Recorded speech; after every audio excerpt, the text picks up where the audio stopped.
네, 평안한 하루가 되시기 바라겠습니다. 오늘 말씀은 로마서 8장 1절 말씀입니다. 그러므로 이제 그리스도 예수 안에 있는 자에게는 결코 정죄함이 없나니. 아멘.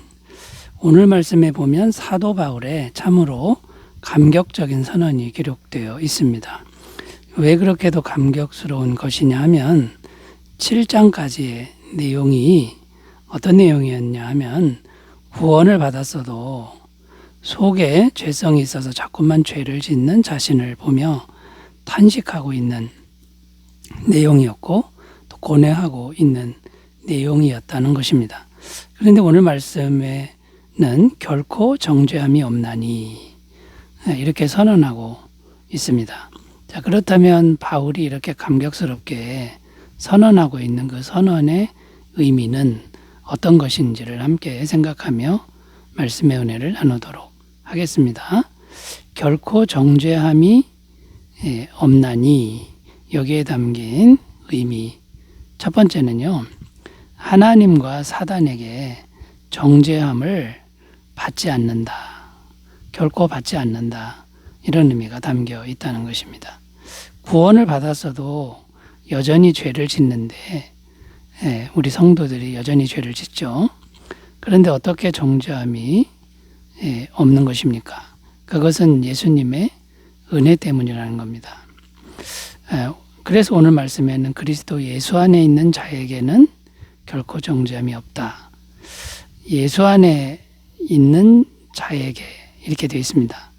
예수 안에 있다 이 말은 예수님을 마음의 구주로 영접한 것을 의미합니다. 예수님을 영접하면 어떻게 되는 것입니까? 예수님이 마음에 들어오셔서 그 예수님이 모든 것을 다 해결해 주신다는 겁니다. 예수님은 전능하신 하나님이신 거죠. 첫 번째는 영원한 죄 사함을 주신다라는 겁니다. 예수님이 들어오셔서 우리가 죄를 지면 계속해서 영원히 죄를 사해 주신다. 자, 이런 말씀이 됩니다. 히브리서 9장 12절 염소와 송아지의 피로 하지 아니하고 오직 자기의 피로 영원한 속죄를 이루사 단번에 성소에 들어가셨느니라. 또 어떤 일을 하시냐면 예수님이 우리 대신 율법의 저주를 받아주신다. 이렇게 말씀하고 있습니다.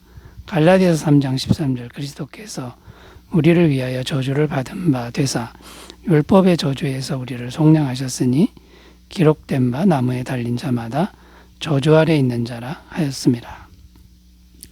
자, 율법의 저주는 어떤 것이냐면 끊임없이 율법을 자기 힘으로 지켜야 하는 것이고요. 그런데 끊임없이 지켜도 절대로 인정을 못 받는 겁니다. 구원을 못 받고 의롭다고 인정을 못 받는 그 율법의 저주인데 예수님이 그 율법의 저주를 대신 받아주시기 때문에 우리는 이제 율법을 못 지켜도 정죄함을 받지 않는다. 이런 말씀이 됩니다.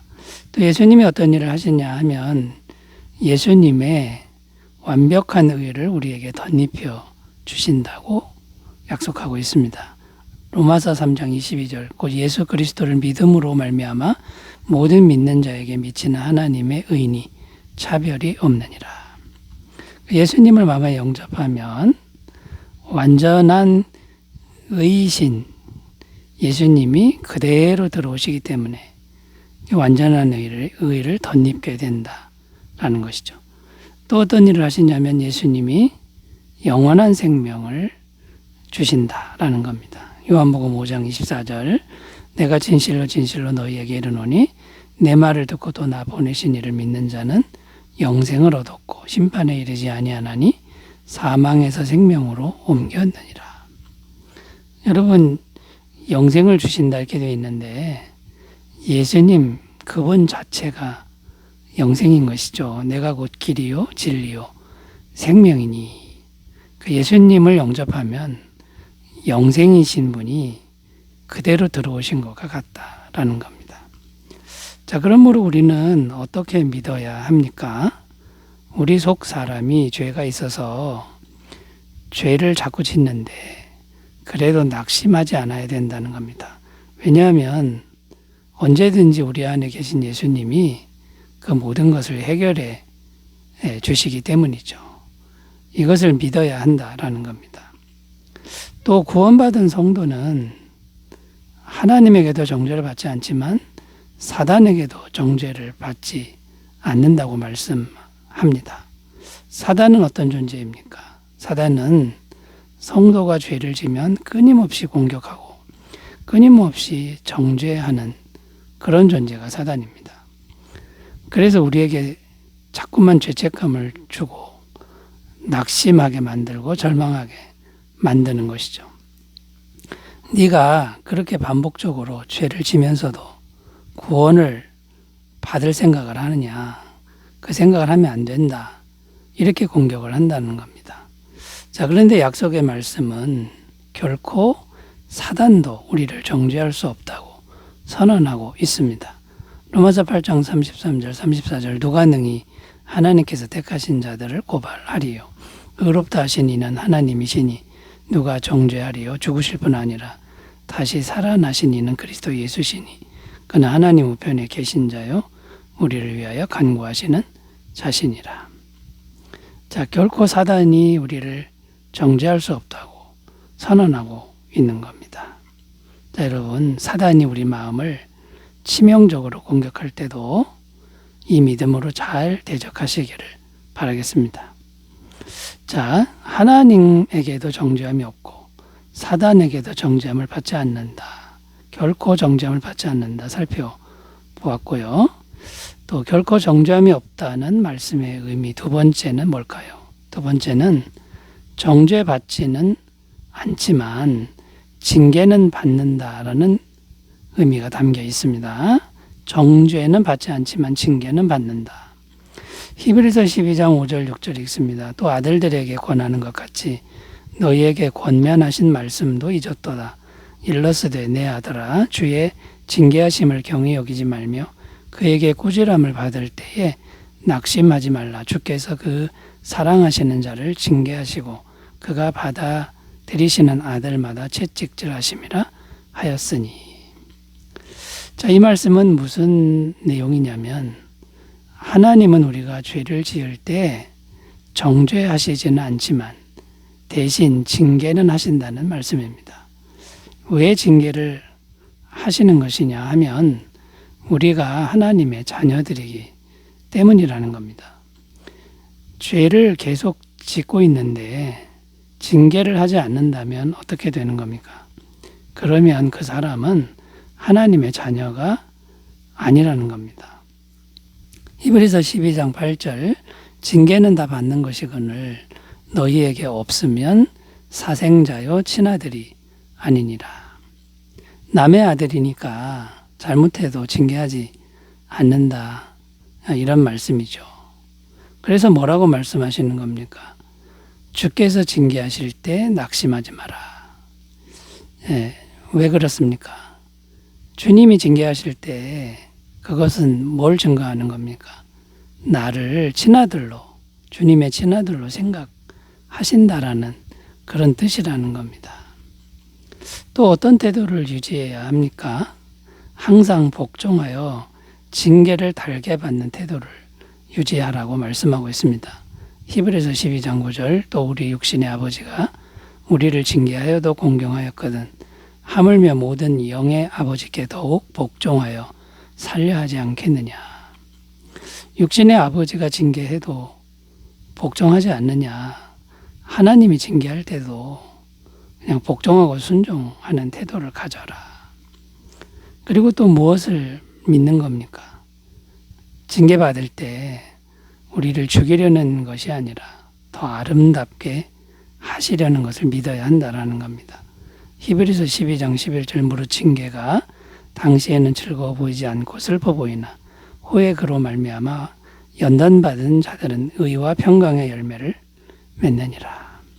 자, 여러분, 결코 정죄함이 없다. 이 말씀 속에는 죄를 지을 때 아무 일도 생기지 않는다. 그런 뜻이 아니라는 겁니다. 징계는 있다. 이것을 꼭 생각하셨으면 좋겠습니다. 자, 세 번째로 가보겠습니다. 결코 정죄함이 없다는 말씀의 의미에 뭐가 담겼을까요? 세 번째는 이웃의 정죄는 두려워해야 한다는 내용이 담겨 있습니다.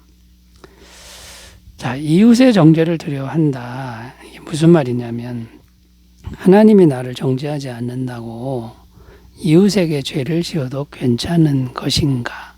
라는 질문에 대한 대답입니다. 자, 하나님이 나를 정죄하지 않습니다. 예수님 때문에 그렇죠. 그렇다고 이웃에게 함부로 죄를 짓는 것은 잘못된 생각이라는 겁니다. 그런데 놀라운 것은 이렇게 생각하는 사람들이 의외로 많다는 것입니다. 자, 이런 모습들 때문에 세상 사람들이 교회 다니는 사람들을 손가락질하기도 합니다. 자, 그렇다면 왜 이웃에게 정죄당하는 것을 두려워해야 하는 것일까요?